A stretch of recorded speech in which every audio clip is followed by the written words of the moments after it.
Welcome to Coffee with Democrats, a sensible platform for progressive conversations. Coffee with Democrats is a grassroots movement dedicated to hearing from Democrats, candidates, legislators, and friends from all political backgrounds who want great conversations. Coffee with Democrats is committed to increasing Democrat voter registration and Democrat voter turnout by making voting more exciting and meaningful. And with us today is a special guest host of Coffee with Democrats, former chief of the Osage Nation, Chief Jim Gray. Good morning. We are here today on Coffee with Democrats. And a special guest today, guest host for Coffee with Democrats is a former chief of the Osage Nation, Jim Gray. We also have Walter Lamar. Walter Lamar is a former FBI agent. He's been recognized highly within the FBI and within the law enforcement community with his work with both what took place down in Waco during the Branch Davidian siege, as well as the Oklahoma bombing. He's been highly decorated within the FBI and commended for that. We also are expecting guests with Michael Anderson. He is an attorney who specializes in Indian Nation law. He is going to be a great participant today. He did graduate from Columbia University, and he's highly respected within the Native American and First Americans legal side, and particularly the part about making sure that indigenous policy and procedures is proper when as far as it goes to Hollywood, and making sure that Hollywood recognizes the processes there. Then we also have Holly Cook Macarro. She is a very highly respected person within both politics as well as within the Native American Nation. She is an advocate that is very helpful. So we're looking forward to having her come on this morning. She is also she's been an activist with the Democratic Party. So I hold that in high esteem as somebody that is very involved with politics. So we're looking forward to having her come on here as well. I will be muting myself, turning it over to Chief Gray now. And in the meantime, I'm going to be reaching out to Michael Anderson and to Holly to see if there are some issues with their Zoom to make sure that they can join us. So I'm going to back out. I'm going to mute myself altogether, and I'm just going to turn it over to Chief Jim Gray as our special host. And thank you so much for being our special host today. Thank you, Kevin. Just so you know, I just texted Mike, and he's using the link you sent us this morning, and he's not getting in. So I told him to use the one that you sent us last week. So hopefully he'll be able to get on soon enough to participate. And Walt, it's just me and you, maybe for the whole hour. Who knows? Hey, well, maybe that's all the better. Yeah, right. We can talk about all the people that didn't make it to the panel. So I thought that would be good. No, actually, one of the things that really intrigued me about the movie Killers of the Flower Moon, obviously it's close personally to me, and it's my family that's in this issue, this story, and it's also my tribe that's in this story. And but I think it has a broader reach than that to all of Indian country, especially as it pertains to law enforcement issues, which features prominently in this film and the book as well. And as somebody who's worked in Federal Bureau of Investigation, which is part of this story as well, the beginnings of it, as well as the actual work that you've devoted your career to in law enforcement as a federal official, both at the FBI level as well as the Department of Interior and even the Bureau of Indian Affairs, and as a one-time director. I think that's how we met years ago. And so I thought maybe just as a general rule, can you talk about how important it is for Hollywood, who's engaged in multiple movie projects, both on the screen and in television and in streaming, where law enforcement issues have come up? I can think of Dark Winds. I can think of Yellowstone, Longmire, Wind River. There's numerous movies that have come out where law enforcement features prominently in the story. How important is it that we get this right? And just feel free to expand on whatever aspect that you feel is important. And I'll say I just got a text from Holly. So Kevin, she is in the waiting room, so she's been waiting. But Chief Gray, number one, thank you for inviting me to participate this morning. And Kevin, I want to thank you for presenting this platform and forum for us to talk about some of these issues, because they are, I think they're not only issues that are important to us in the Native community, but across our communities in this country. You know, and it's as I was thinking about coming on today, I mean, for a long time, a very long time, Native American portrayals in television and in the movie industry, and I'll say, Chief Gray, I can include you in this, as baby boomers, we Just on the cusp, yeah. yeah, we recall as children that contradictory emotion of seeing us on screen, whether it was our little black and white television tubes or whether it was at the big screen at the movie theater. We were kind of proud that we were thought of, but we were horrified in the way we were thought of. Right? We were kind of proud to see ourselves, but we were at the same time horrified. And so now we fast forward to the past several years and maybe a little bit beyond that even. We've seen this amazing surge, Native content on television and now streaming networks. And what I would say is, and thinking about this, is that our stories are safer when we're involved. When we're involved in the process, whether we be financiers, whether we be directors, producers, writers, actors, and then cultural and content consultants. So we'll touch on that law enforcement question in a second too. But with this amazing surge and the importance of us being, and I don't say us, I say the industry being right about what the content is. I mean, you know, if a story revolves around heart implant surgery, they're going to have absolutely going to have a consultant that's going to run them through and make sure that they're a consultant to talk about heart implants. But when you want to get it right. So if you're producing a movie that has or a TV series that includes Native content, absolutely, it's a bit more complicated than the one consultant scenario. And you think about our cultural diversity, our geographic, demographic diversity, the complexities of sovereignty, the government to government relationships, that roller coaster of federal policy. Then when you're asking about the criminal justice systems, I mean, it's laced with jurisdictional nuance. And when we are not part of that entire process, you know, and days gone by that when we were portrayed, it's just as I said, it was in a horrifying ways oftentimes, and it gradually progressed at a point where when we're portrayed, they're missing it still by a mile, right? And now as we're moving into present day, they're missing it more like by feet, but they're still missing it. And they're still missing it because oftentimes their thought is, well, if we've got a Native consultant, then that person can cover the gamut of everything that we're going to be presenting, whether it be cultural, whether it be law enforcement, whether it have to do with our communities and our languages. They expect that now they've got that one Native person there, they can check the box.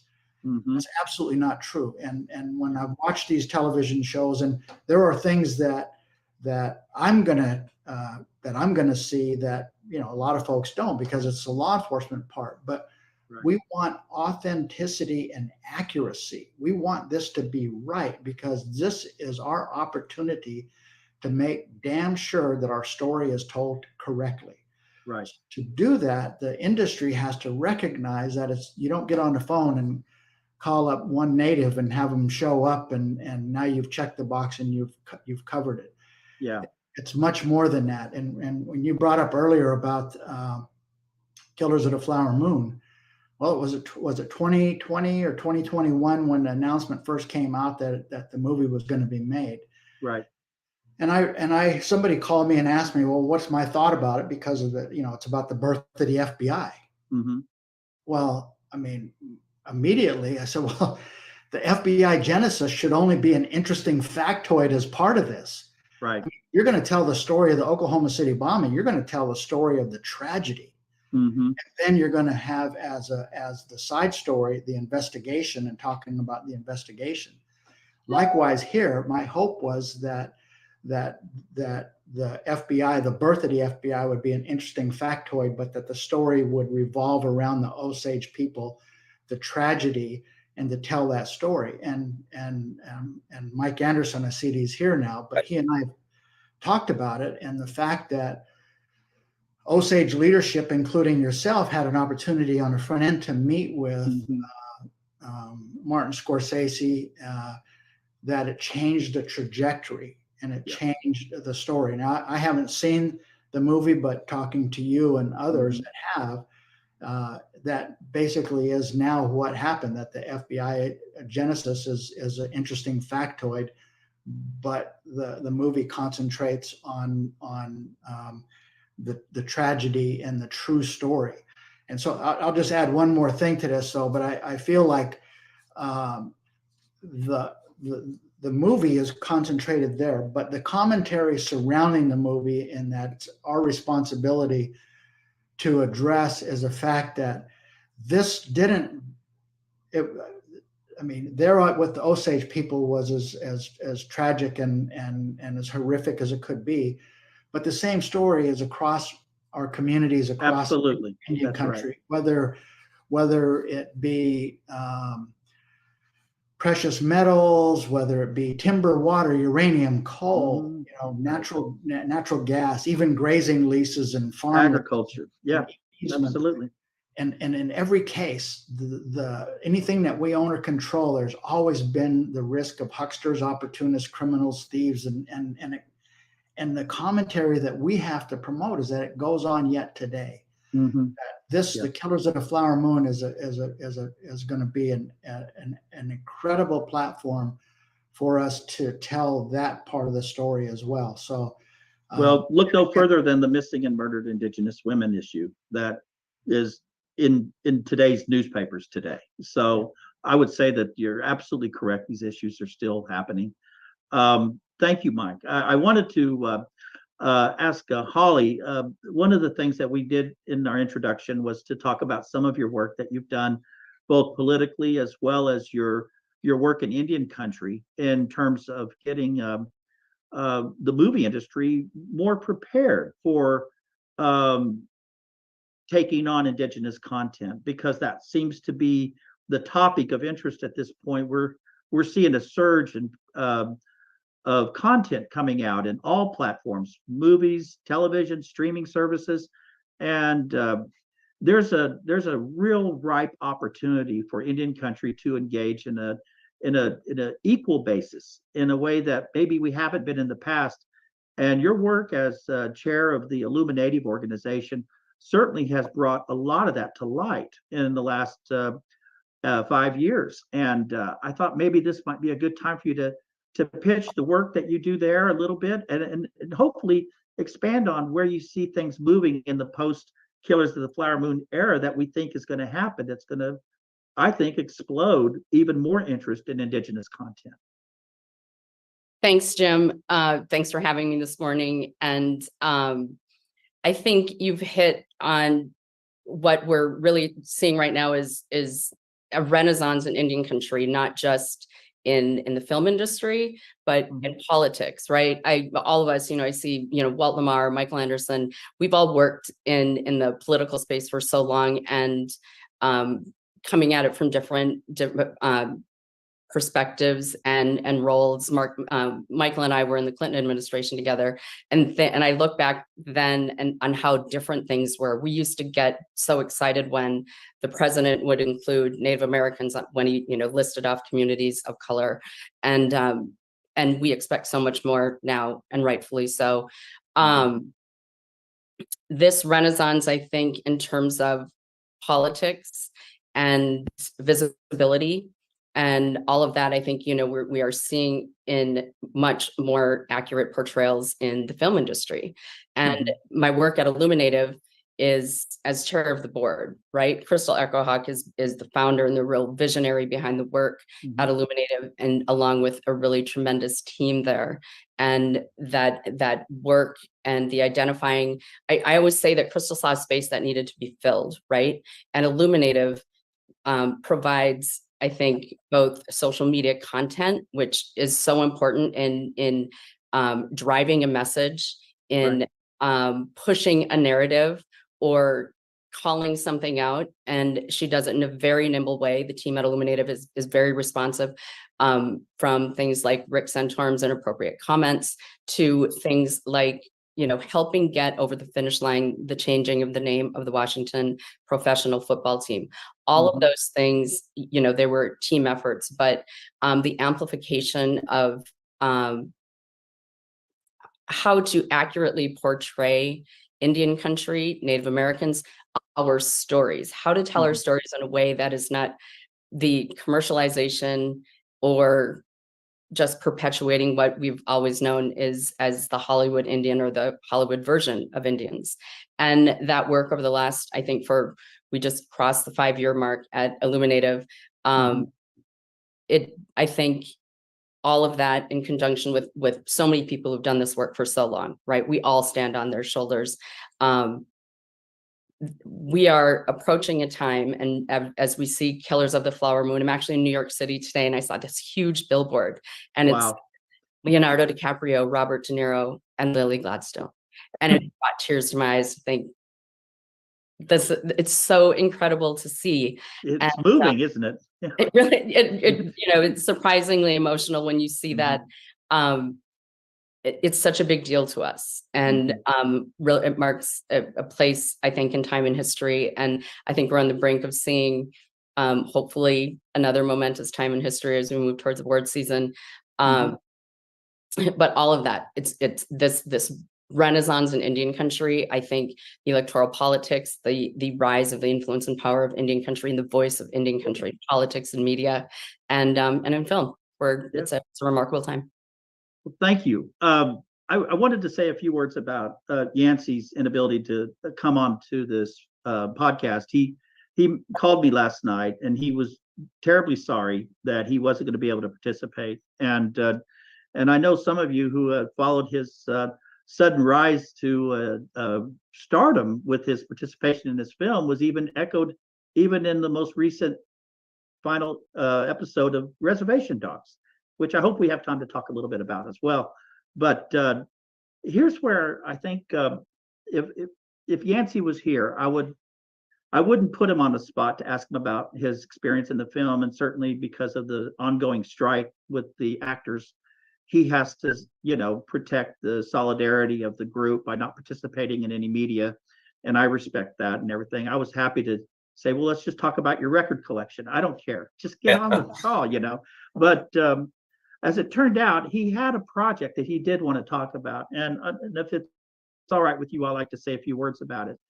His dad, the late Charles Redcorn, was a historian, and throughout his entire life was a writer. He was he had an Ivy League education, and he came back home and worked and devoted his life to Indian country.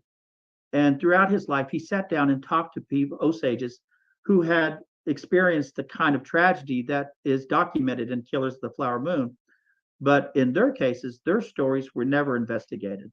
What was happened to them, it speaks to the multiple number of unsolved cases that were uninvestigated during that period of time. And for the sake of those memories, he wrote a fictional novel in a way that told their stories without disclosing their names. And But as I remember talking to him about it years ago when he wrote the book back in 2002, he said, I said, why did you write it fiction? You know, everybody's doing a nonfiction version of this, you know, and he says, I wanted to write it fiction so that I could tell the truth, if you get my meaning. The stories were completely taken from oral testimonies that he took down over the course of 30, 40 years of visiting with elders who had survived that period of time. And he captured it in a book called A Pipe for February. And it was so moving to be able to know that Yancey had auditioned and got the part to play Chief Bonnicastle in the movie and played the chief of the tribe. And during his engagement with the filmmakers, specifically Scorsese, they struck up a conversation about A Pipe for February. Scorsese wanted to see it, and he showed him the book, and he read it. And it wasn't too much longer after that, during the production, that he decided to add a scene to the film. And I'm going to break my tradition and just give you just a small spoiler. The opening scene in the book of A Pipe for February is the opening scene in Killers of the Flower Moon. And he acquired the rights to use that scene for the purpose of the film because the beginning of that scene was so moving. And even though it to the visitor just watching it in the film, watching it in the theater, who may not be Native American or Osage, they're going to see an opening scene that takes place 20, 25 years before the events of Killers of the Flower Moon. And my impression from that experience is to watch how the Osage elders at that particular period of time anticipated what changes were going to come. And they were trying to prepare their people, that next generation, that some of these old ways were going to have to evolve into embracing a new world. And we were going to have to walk in two worlds, and we were going to have to accept certain things. And that's the dynamic of A Pipe for February, is that push and pull of what do you hang on to? What do you adapt? What do you resist? What do you embrace? Who do you love? Who do you trust? All these things are wrapped up in this book. And I'm so excited about the fact that that part of that book is in this movie. And it just means a lot to me as an Osage and as somebody who grew to know and love and respect a dear elder who unfortunately won't be able to see this. And I know that if Yancey was here, he would be expressing these kind of sentiments as well, that this is such an important piece of book. And just recently, they did a second printing at the University of Oklahoma Press, where Martin Scorsese wrote the foreword to the reprint of the book, and David Grand wrote a back flap blurb promoting the book as well and encouraging people to read it. So that's my shameless plug for A Pipe for February. And now I want to go to Mike and say, you know, after what we heard from Walt and what we've heard from Holly, there's a practical aspect that I think people have raised this question before, and you've actually dug into this area. Aside from your legendary career in Indian law world, you've branched out into doing some entertainment law and allowing tribes who may have an interest in this to help bankroll and finance. And what are the challenges that you see for tribes that are engaged in, maybe in order to really command that story? Sometimes it's better to have an interest in that project. Can you talk a little bit about that?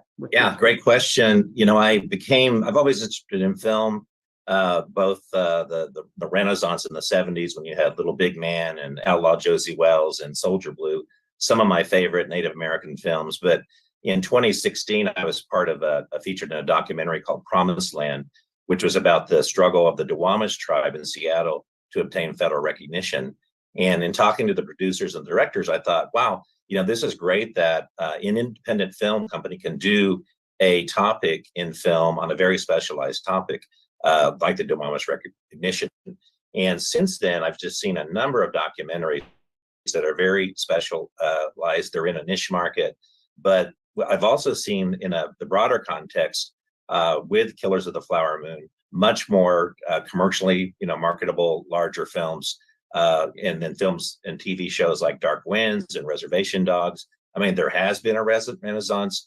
And so as my clients look to expand, diversify from primarily gaming establishments and that kind of field and those endeavors, we started looking at Native American film. It doesn't have the margins, obviously, as a large casino would have, but there is profit to be made both in the smaller market and larger. And so that's how I became involved in it. The BIA used to guarantee films through their guaranteed loan program. They're not really doing it as much now, but they sponsored and bankrolled Wind River and LBJ and some other films. And so that's how my clients got involved in thinking that maybe they could diversify their economies, get into film, but also because they really want to shape and form the content. They want Native American role models, and I'll just make my own shameless plug. Both Walt and Holly and I are on the Native American Hall of Fame board. Yeah. We have an induction ceremony in a couple of weeks in Oklahoma City at the First American Museum. And one of our inductees is Will Sampson, who is a Muskogee Creek like I am. In the very early films, like when you didn't see a lot of Indian faces, but in One Flew Over the Cuckoo's Nest, and he was also in The Outlaw Josie Wells and in Poltergeist and some other films. But so I had an historical kind of interest just from having a tribal member in film, but and now seeing that our clients want to actually do investment in films and expand into entertainment. If just so we tie up this loose end here, Mike, if somebody wanted to participate, invest, sponsor, anything like that, where can they go and what can they do? Well, the film producers are always looking for investments, and so if you read the trades, Variety, and others, you'll see a film is in production. I actually met with the production company for Killers of the Flower Moon at an early point, and before they'd actually really engaged with the Osage tribe, and I was talking to them both about investment, also, but things like using traditional tribal regalia in the film, actual Osage language, and things that I later learned that they parroted back to the tribe when they met with them. So that was terrific. They heard you. Yeah, but and many other people, I know the tribe eventually had a consultant directly working with as a liaison to the film production company. But it's basically following the trades and see what's in production. Films always need money, even the large films, whether it's a monster like Killers of the Flower Moon or very small productions. And so it's one of the challenges for the filmmaker is to really, sometimes they're great on the artistic side, but they're not great on the business side. So you need a marketing plan, you need a sales agent, you need a foreign distribution if that's the kind of film that's marketable there. But it's basically doing business in just artistic content, which is a challenge for many people. I think one of the things that make Killers of the Flower Moon so interesting, and I don't know if you all recall, but the day the movie premiered at Cannes Film Festival in France back in May, I had already seen the movie, and I was as one of the descendants of the people who are killed in this film. The Apple thought it would be a good idea to invite the descendants of those that are featured in the film to be able to see it privately before it is shown worldwide.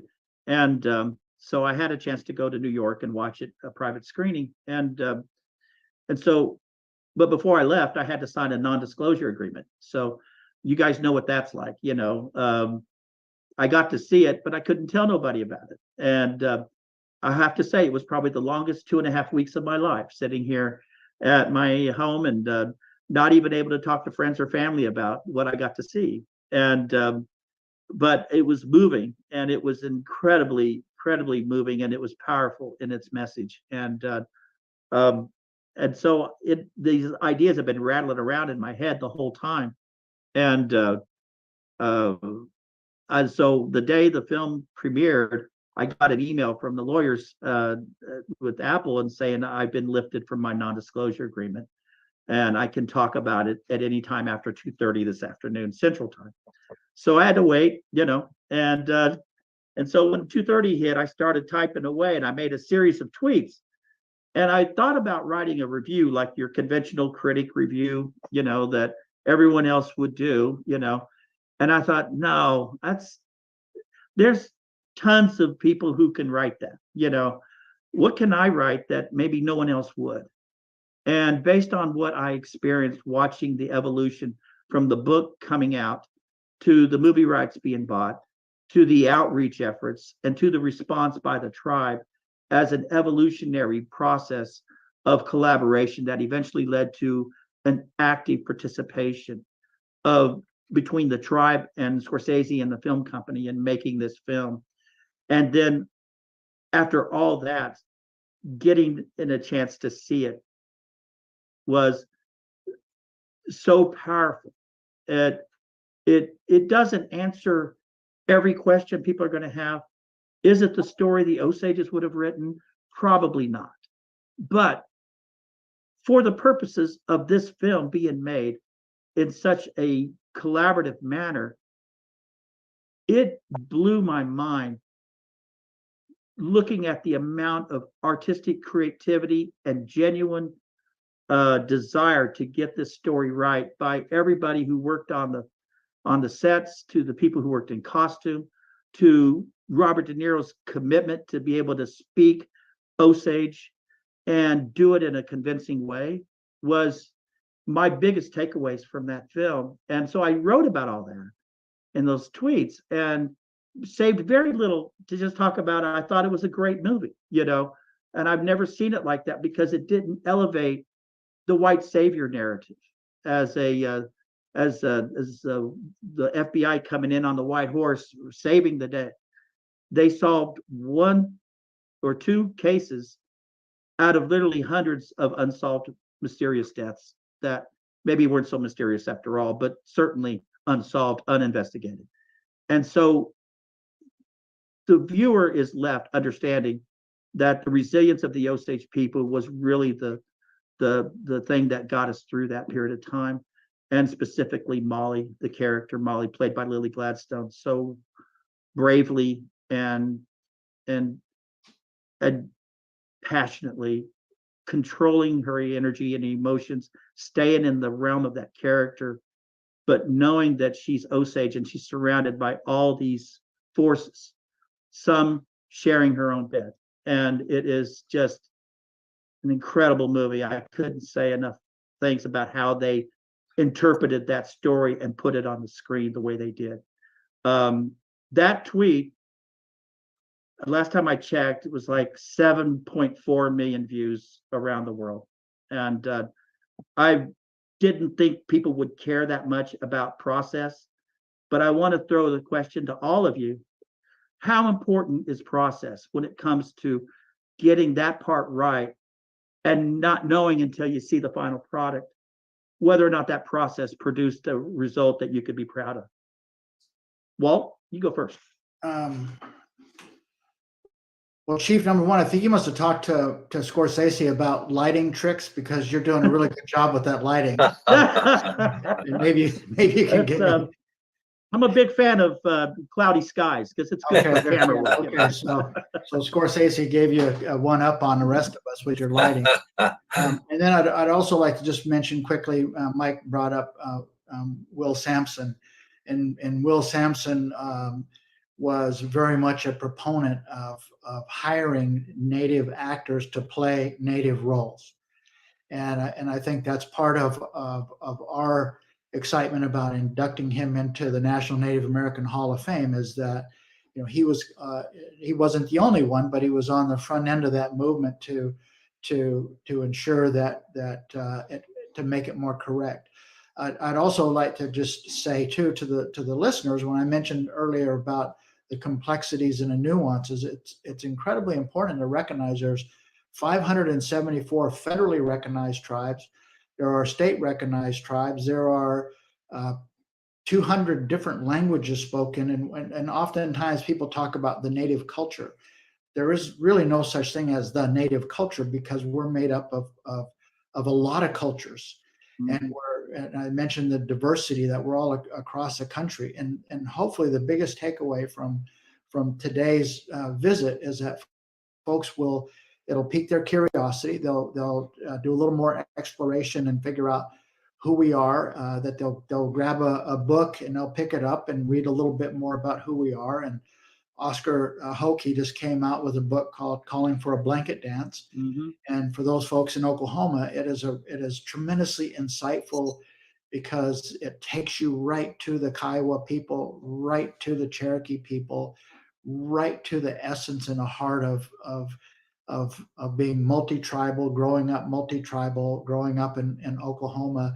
And it's a wonderful way to gather that kind of insight. But please do take that time to think about who we truly are and what when we're talking about the movies and the industry, what we're talking about is that it's not just a singular story. Thank you. Holly? I'm so glad that you brought the question about process up, because we've seen the work. Bird Running Water was at Sundance for 20 years. He recently left. Adam Perrone is doing a terrific job there now. And the programs that they put together in terms of the labs and the fellowships to get natives on the other side of the camera as well, right? Which is so important. We have Jane Myers, who was just nominated for Emmys, who was on that side of the camera as the producer of Prey, and continues to have a number of projects out there. That process and having those voices and those eyes from the ground up are so important in making sure that this Renaissance time that I've referred to only gets better. And so that process is getting people and teams, and not just as consultants, but as writers, which we see, Sierra Teller Ornelas, who was the first woman Native American showrunner on Rutherford Falls. We see, as you referenced, what just ended was a terrific 3 seasons for all of Indian country, and a lot of people in America, and watching Reservation Dogs, that all of that, both sides of the camera are so important. Absolutely. That is a perfect example. If you want to look at the situation, like, how do we get it right? I mean, what is the optimum standard that we should be shooting for as an industry?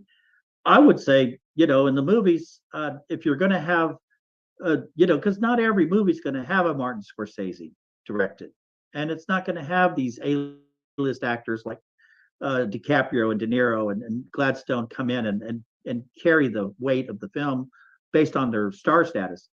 You may have smaller projects that may involve other tribes, but if nothing, you can learn that there's a process here of getting that part right. Even if you're not a Scorsese, you can follow Scorsese's process and producing a film that actually is respectful of the tribe you're telling the story about, or the indigenous people you're telling the story about. Mike, I got to throw you a Reservation Dogs question, brother, because this one hits real close to home. And I just wondered if you could speak to how you feel like the Muskogee Creek people have embraced this story, how they've engaged in it in terms of feeling a sense of pride. That scene in the jail where Lily Gladstone plays Hodke, and she's talking to Willie Jack about drawing upon the strength of her ancestors to get her through the troubling times that she was going through. It was such a powerful, moving moment in that the entire series. It's left an indelible mark on my psyche, because it spoke to me. I literally wept watching that scene.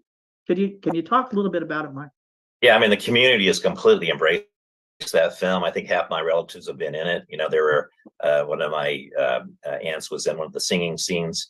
But yeah, I think they captured the community life from death, healing, kinship, and all the themes that they really kind of rememorialized in the last episode. And the community has completely embraced it. The scenes. What I was concerned about is, would this resonate, globally or nationally with other reservations? And it has, because I think the stories are so familiar. I wasn't sure the Indian humor would translate, but it translated very well. Yeah. What I'm proud about too is that they had a Native American writers' room. Some of the guys from the 1491s, like Ryan Redcorn and Dallas Goldtooth, are in there. And I think that makes a difference. The authenticity, when you try to I think about the dark old days 30 years ago when Pocahontas came out, and you clearly did not have a native imprint on that. The difference between the res dogs, and I think after Killers of the Flower Moon, I think there's going to be a continued evolution marketplace for native films. Holly mentioned the Sundance Institute. I know she's involved with them, and that's a great place when you talk about process. It's great to have written content and actors, but in the end, it comes down to financing and producing films. And the fact that there are now more executive producers, associate producers, and others for film, showrunners, that is going to make a huge difference. You'll see that both in very small films and large films, you know, in the next year or two as these films come into production. I think one of the things I really admired about the way Sterling Harjo handled this entire 3-year run was that, you know, you see it in other communities, you see it in our own community sometimes, where somebody achieves a certain level of fame, they pull the ladder up, you know, and he didn't do that. He did not do that. He took the opportunity that he had, and he brought other people with him. He gave them opportunities to shine, and he asked certain people that he had worked with in the past to come in and step in and direct an episode or to help write an episode, like you said, Mike. And so that there were multiple fingers all over this project that had different visions, different creative juices that were going into it, that made the story so fresh. Each one was so uniquely different from the other, even though there was a narrative to the whole story, especially this last season, because they were tying things up. But I just want to give a shout out to Sterling, because that was a choice he made. And it was such a smart choice, because like you said, Mike, we don't want this to be a one-off. We want this to be the beginning of a new renaissance of Indigenous filmmaking, both in front of the camera, behind the camera, and the content. Because what we discovered through both telling an accurate portrayal, reflecting a historical event that happened in our past, like Killers of the Flower Moon, or telling a contemporary story about the lives of Indigenous people living today, with all the challenges and struggles that contemporary society has placed upon them, and the unrealistic expectations that mainstream media has put on us. Yet we still find a way to have our own voice and have our own space to be able to tell this story from our point of view. I think it's just gonna, it gives me reason to hope that these are not the exceptions as they have been perceived today, but they're gonna be the rule going forward, I think. Holly, if you don't mind, I want to dig a little deeper in terms of a little bit about how important it is that we organize a pipeline of content for the industry, because you don't want them to just pick a consultant. You don't want them to just, do it as if it's a PR move. You want the original work to get the best attention from the industry that has the resources to make it real. And but the burden is on us too, right? We have to produce, we have to write scripts, we have to go into acting classes. We have, there's a TikTok video of a woman that's just going off on how come there's not an Osage playing the lead actress. Well, if we had an Osage that had, worked her way up like through the ranks like Lily did, maybe that argument would make sense. But Lily demonstrated the ability to channel her own Indigenous upbringing into this character. But it just speaks to the need for us to be able to do our part. Can you talk a little bit about the work that Illuminative does to help create that? Yes. Creating that pipeline, I think, puts and you said, we have that same responsibility to show up in spaces where we want to be represented and with those same kind of talents. And I think of it a little bit in terms of politics, right? Back in the day, I think Michael, you remember there just weren't a lot of, for instance, Native Americans doing either, advocacy work. The entire lobbying industry was made up of non-natives that were representing tribes, but we hadn't had enough people in the pipeline, right, to serve in administrations, to get that sort of Hill experience and do all of that. And now I think, we have such a strong lobbying corps made up of Native Americans that represent tribes, and not necessarily, I'm Ojibwe, but represent a number of tribes that are not Ojibwe, just, the same as Michael. And that is the same thing in the film industry, right? We have to get people in the pipeline. So it's what Sundance does with the fellowship. Illuminative has had a fellowship program with Netflix and others to help get the resources and support. We certainly have the talent, right? And we as Indian people, we are storytellers at our core. And I always say, if we weren't able to laugh, we'd be crying at our own very situation in history. But which is, I think, why we have such a well-developed sense of humor in Indian country as well. So there's no lack of talent. What we do need is provide the opportunities for people to develop that talent. And, when you're an artist, you need those sort of resources to do the work, right? And that is that takes time.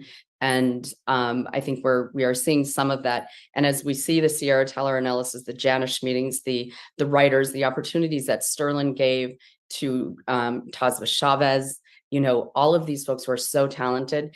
And I see them leaving the ladder down behind them as well. And that, I think, is what them using their platform and opportunity, but I also, finding that space. And I know, Michael, you do some of this work in finding that space where that talent can be grown and mentored. Mentorship in Indian country and this space, I think, is going to be really important. Say, Walt, I don't, I'm not asking you to give us the full width and breadth of what you've been able to experience being married to the director of the National Museum of the American Indian, but could you give us at least a glimpse at the kind of things the museum does as a way of educating the general public about Indigenous life, Indigenous world that we have all grown up in, how important it is for that to be accurately reflected? I know one of the things that Kevin did when he was in that position was that he opposed the Indian mascot issue in Washington, D.C. He opposed these, he championed projects such as the accurate portrayal of Native Americans, whether it's in Madison Avenue or whether it's in Burbank or Hollywood, because those things affect federal policy in D.C. The perceptions that the public has that is born from, Land O'Lakes butter or the Washington football team logo or some of the perpetual misrepresentations like you talked about of our lives on the screen has an effect on federal policy. The museum stands alone across the street from the U.S. Capitol as a point of education to the world of who we are and what we are, and definitely what we're not. Could you talk a little bit about that? Well, thanks, Chief Graham. I appreciate that question, and I'm incredibly proud of my wife.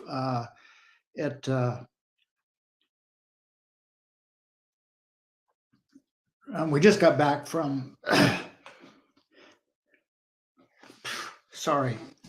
we just got back from Boston, and where she was inducted into the American Academy of Arts and Sciences. And we were sitting there and we're preparing to go to, I'm sorry for being so damn emotional, but it's all right. We were preparing to go to the induction ceremony. And she said, "I'm not exactly sure how to act." And it dawned on us both at that moment that over the past number of years, there have been natives that have been inducted into the academy: Louise Erdich, Kevin Gover, Suzanne Harjo, Philip Deloria, Mark Trahant, and others. But yet in terms of the thousands of people that have been inducted into that august community, there have been very few natives. So there is no pathway to say this is how we act, this is how we accept it. And to see her go across the stage, and followed right behind her was Glenn Close, and John Lithgow was there. And I mean, it was, Wow. and the incredible minds that were inducted into the ceremony, and then to have this Native woman being recognized in that way, it's incredibly important. And the main thing that she knows and recognizes is that it isn't about her, but it's about us. Mm-hmm. And just exactly what you said about the, making sure that the ladder is dropped down behind you. Just this weekend, she was profiled in the Washingtonian magazine as one of the powerful women of Washington, D.C., included with Joe Biden and Kamala Harris and others. And that's basically what her quote was to say that I'm gratified to be the first Native woman to lead a Smithsonian museum, and she said, I'm heartened to know that I won't be the last. And so, but the thing that the museum and what they're trying to do, and it's really important, because when the museum in 2004 was opened, Rick West took a different approach to it. And he took an approach to it to say, we are going to present our story from our perspective, from our words, and in our words. Well, it got poor reviews. It was like people didn't want to see that. They want to see the Disneyland Indians. They want to see the romanticized Indians. They want to see what they saw on television growing up. That they didn't want to see the story that we wanted to tell. Well, the museum was ahead of its time then, and then now that is the right story, the proper story. So her vision is, number one is there's a million piece collection of our belongings. It's not artifacts and not things. It's our Native belongings that are out at Suitland, Maryland, and at the Cultural Resources Center. She wants to see that collection connected to the communities. And I'll tell you, I have a personal connection, because I found my great grandmother's cradle board that's there in the collection. Holy smokes. That carried my grandmother. It carried my grandmother. So when you find those things, and we all have those things there. Now, I will encourage folks to go to NMAI online, and you can search your name, you can search your tribe, you can search for, and you can find things in the collection that are of your family. So that's one of the things she wants to do. She wants to create partnerships outside the museum with Illuminative and Indian Collective and ARP and other organizations that will be able to take and take the word out. They also have NK 360, Native Knowledge 360, and that too is a movement to be able to educate. So it's, Jim, you're absolutely right. It's about education, creating awareness. And then at the same time, though, you have to create that environment there where people, the tourists that come flocking to DC, that they can go somewhere and see something that kind of entertains them a bit. But I think, and it educates them. Educates them. Yeah. Well, you're educating them sometimes, not exactly, forcing it down their throat, but when they walk out, they know more than when they went in. Exactly. But what I will say about Killers of the Flower Moon, when it comes out, and I think we're all going to be in Indian country very, very proud of Lily Gladstone. And I will say that she's my cousin-in-law, so I claim some connection and pride right there. She's going to be a breakout star among huge stars. She's going to be a breakout star. And Jane Myers, when she told me that she was at one point told me that she was going to produce a movie about Comanches fighting the predator in Canada, I said, "Oh yeah, sure, that'll okay." Yeah. and there it was, and then it was, and Holly can talk about probably about what it did on streaming, and that met all expectations. My only regret is that it was never in the theaters. I really wished it was in the theaters, because I would have gone multiple times. A movie that grants that visually was beautifully done on my computer screen was such a disservice to all the hard work that went into telling that story, you know. So lastly, what I want to say is, oh, and one more thing about my wife, she's also in the Forbes magazine 50 over 50 too, on that list as well. So she's kind of on a roll, and she's embracing her platform, that this is the place to talk about not me, but who we are and what the museum does. And don't forget about the fact that there is an NMAI in New York City as well. That's right. So she's responsible for 3 big institutions. But when Killers of the Flower Moon comes out, and there's going to be such a buzz, and there already is with Reservation Dogs and, you know, and Rutherford Falls and all these other shows that are native content, we have to be kind of protective. Yeah.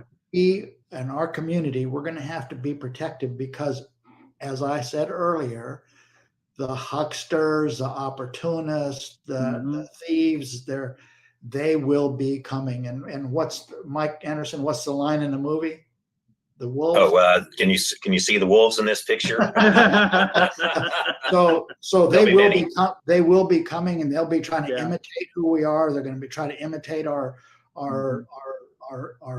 portrayals in the movie industry. So we've got to be very protective, and not to be on a sour note, but no, I agree with you, because my interpretation of that is that we have to take control of our own story, and we have to make sure that we're the ones telling it, not somebody else. And then, Jim, if I could just make one point on that, on our telling our own stories. I mean, I think as we're wrapping here, there are a lot of untold stories, a lot of historical narratives for my tribe. There's really never been a great film about the Trail of Tears. There's been a lot of individual small, tribal productions, but on a mainstream.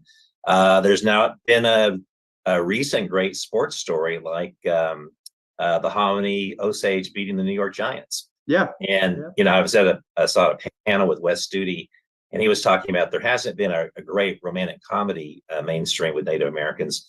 He said, where is the Guess Who's Coming to Dinner for Native Americans? And I thought, hey, here's the title, Guess Who's Coming to Wild Onion Dinner? And we can have that. But I'd love to see a romantic comedy, and some of the investors I've talked to have asked for that. So I'm hopeful at some point we'll see one of those. That's encouraging. Just to kind of give an ode to a little bit some of the more current dynamics that's happening here in Oklahoma, and unfortunately happening in other red states across the country, is that there's been laws that have been passed at the state level that is preventing the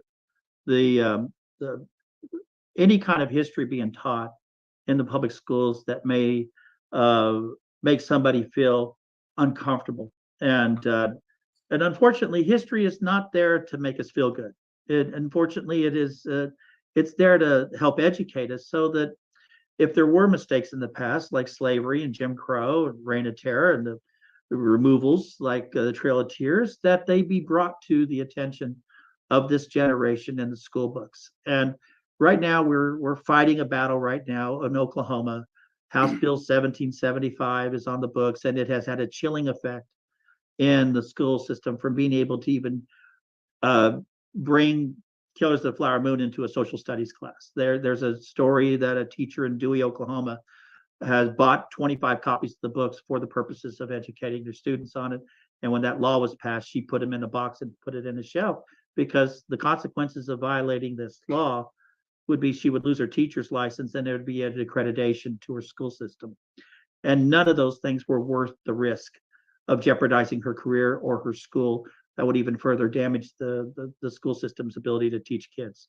And if you all have a comment on that, that's fine. If not, I'm happy to wrap it up. But I just wanted to put that in there, because this is a dynamic that's going on. The lieutenant governor attended the Cannes Film Festival to promote the fact that Oklahoma give tax credits for this film to be made in Oklahoma. And I just want you to know that I'm glad that the lieutenant governor was there. I really am glad, because he was promoting this film for an international audience to see. And when he came back to Oklahoma, a reporter from OSU TV, it's a NPR station based at Stillwater in OSU, Tulsa, KOSU, I think is what it's called, asked him, how is it possible you are promoting this film to be shown worldwide for everyone to see, while at the same time you're preventing the content of that story to be taught in public schools? You know, these are legitimate questions that are being discussed right now here in Oklahoma and in other red states where these laws are on the books. Any comments or questions, observations? Looks like I stubbed the panel with that. Well, one. No. In the chat, there's a question, and it was asking us how we feel about Killers of the Flower Moon.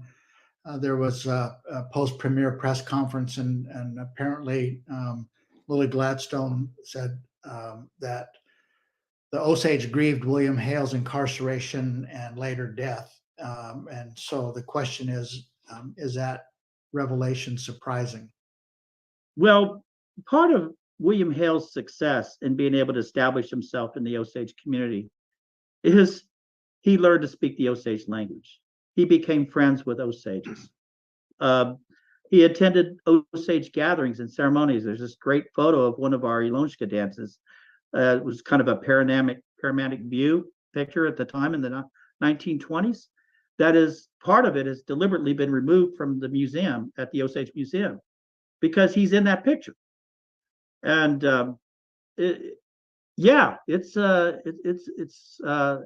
it's difficult to describe that people who pretended to be our friend ended up not being our friend. And even with the trials and the convictions and eventually his parole in the late 1940s, there were still Osages that had some affection for him, but the vast majority of Osages did not, of course. But we still lived in that time that even though there was those set of crimes that got all the attention, what also happened was that there was a silence that took place for the next 40 years where nobody even talked about it. And when it was talked about, it was only talked about from the perspective of J. Edgar Hoover, who did a PR movie called The FBI Story, where it was a white savior narrative. And it further alienated the Osages from their own story and from their own relationships to their own family members whose crimes were never investigated. So there's always been this uneasy coexistence that exists in Indian country, that between the Indians and the non-Indians that live in our communities. Anywhere there was allotment, there were guardians. Anywhere there were guardians, there was graft. It wasn't just an Osage story. It was a Five Civilized Tribes story. It was a story anywhere where the Dawes Act was implemented. And these folks were responsible for the largest transfer of land, according to Angie Debo's book, and Still the Waters Run, of the massive transfer of land out of Indian hands into non-Indian hands. And this is just one personality out of that entire history. And obviously, there's no way you could have pulled that off if he came in with horns and a tail. He was nice. He was gracious. He was gregarious. He was charming. I don't know how else to answer. I don't know. Chief Gray, I'll just say that I think all of us know that person or persons from our communities, and where in Anadarko there was a person who basically was a loan shark and loaning money 100 on 100, and was in collusion with the Bureau of Indian Affairs when they would have a check coming for oil royalties or whatever it might be, and then he'd collect 100 on 100.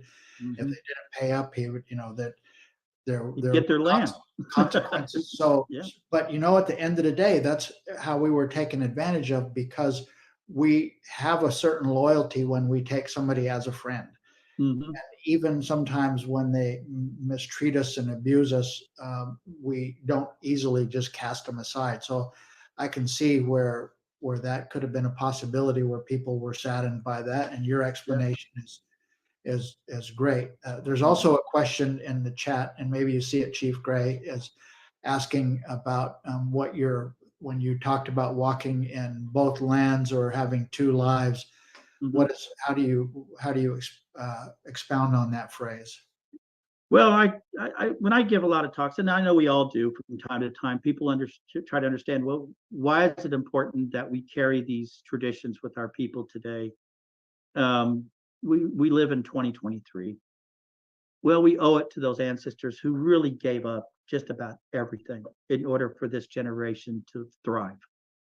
And whether it's as a result of the success in gaming that has given us the financial resources to reinvest in culture and language preservation, to acquire our homelands back, to invest that money into healthcare for our people. It's important to understand that those sacrifices and the dedicated servants of our people that represent our ancestors are largely responsible for the success that we're enjoying today. And we owe it to them. And even though we do live in a modern society with modern conveniences, I still believe that you can think and live and exist and succeed in this world, but you can do it with the heart of your indigenous people the whole time. And it makes you a better person. It makes you whole. And I think in a way, it gives you a sense of perspective that your goal in this life is to hopefully leave that woodpile a little higher than what you found it for that next generation. Those kids are growing up so that they will have the benefits that you had.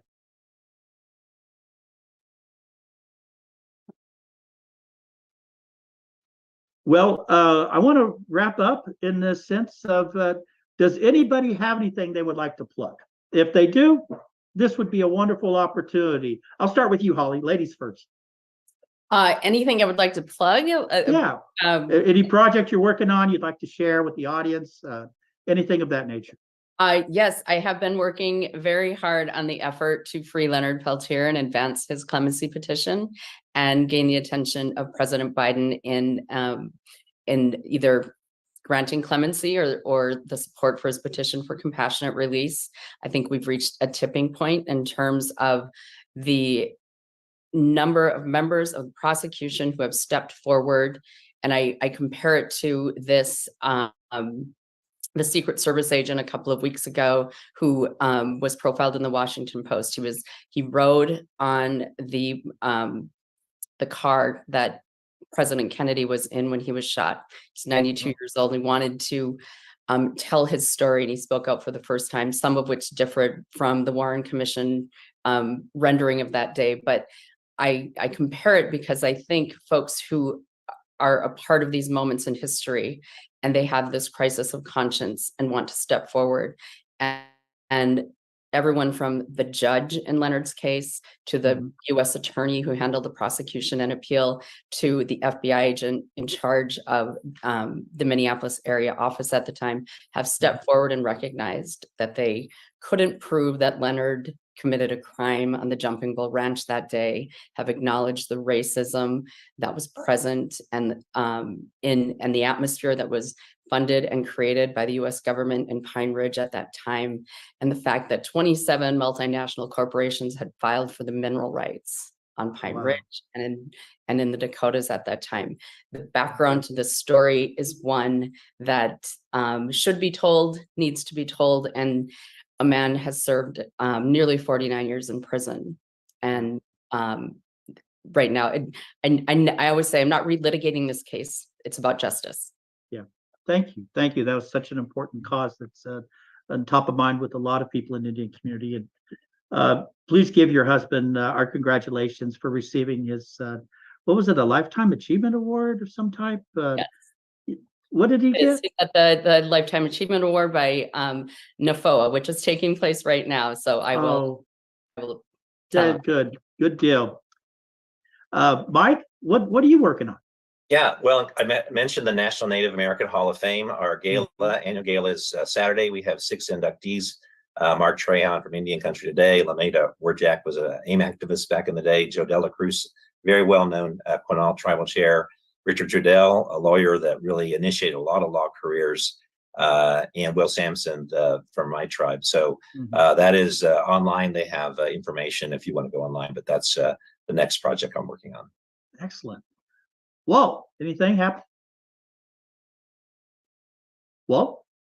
Yeah, sorry, I just picked up a cold and I'm now have a coughing fit going on. But I will say this: Holly is an absolute strong advocate for anything and everything that she does. And if I ever get in a bind, I want her behind me to get me out of whatever bind that is. And I think Mike Anderson will be at some point leading the effort for a big movie production. And when he does, I'm looking for a role. So make sure that you include me in that big movie production. But I'll just say I'm very proud to be included with the three of you in this podcast. And I think it's the absolute most important thing is always and never underestimate the power of our voices. Absolutely. I couldn't Well, think of a better way to end that. You guys, you have been great and great sports, and you know, next time we all get together at whatever in an event that brings us all together, I'm going to make sure Yancey buys us at least a round of coffee in honor of the Coffee for Democrats for honoring us with this hosting responsibilities and having this particular subject on their platform to discuss. And I thank you all very much. And Kevin, if you can unmute, I'll turn it back over to you to finish this out. Well, it's such an honor and a privilege to have everybody here with us on Coffee with Democrats. Really, this is one of the premier shows of the year. And I really want to thank everybody for taking your time to come on and be with Chief Gray today and talk about this. I wanted my whole goal was to not be seen during this entire broadcast. The only thing we're going to do is talk just a little bit about how we're going to rebroadcast this. We're going to rebroadcast it tonight at 8 p.m. We're going to rebroadcast it again on Thursday morning on the 5th at 10 a.m. and then Thursday evening at 8 p.m. and then we'll have it again Sunday at 8 p.m. Our next guest on Coffee with Democrats, we're reaching out to Representative Arturo Alonso Sandoval from the Oklahoma 50th District, I think it is, from Oklahoma City. We're going to ask for him to come out. This is Latino month. Help me out here. I'm throwing a blank here. It's Latino Recognition Month, I think it is. And so we're wanting to make sure that he is able to come back on and talk with us and have an opportunity to talk about his activism within the Latino community.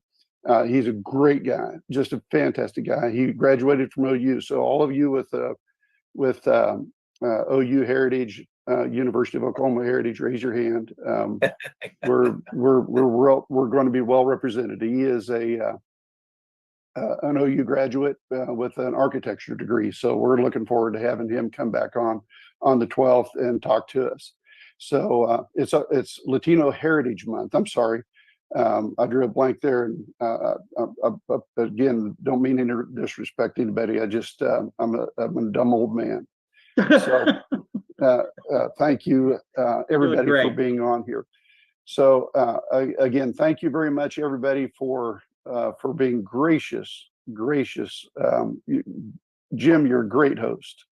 And everybody for being. It was my first time, so I didn't know what was going to happen. So you're a natural at it. Excellent job. Yes, we're thrilled, and we're going to. And if we can do this again sometime, if there's we get closer to the 20th of October, and we decide, hey, we got to do something else in recognition of K2FM or when Yancey is released, then from his bondage. I don't know his bondage. Yeah, maybe we can do something else with him. But what a great show! I mean, this is fantastic.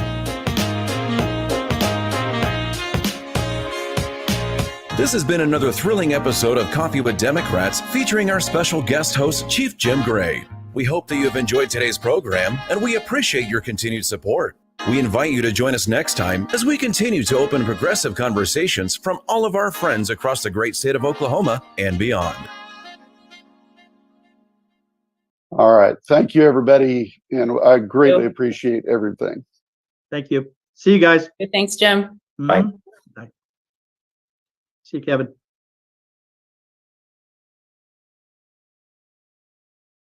And we're back with Cassidy Hutchinson. Cassidy, what was Mark Meadows burning every day? Yeah, I wish I knew Nicole.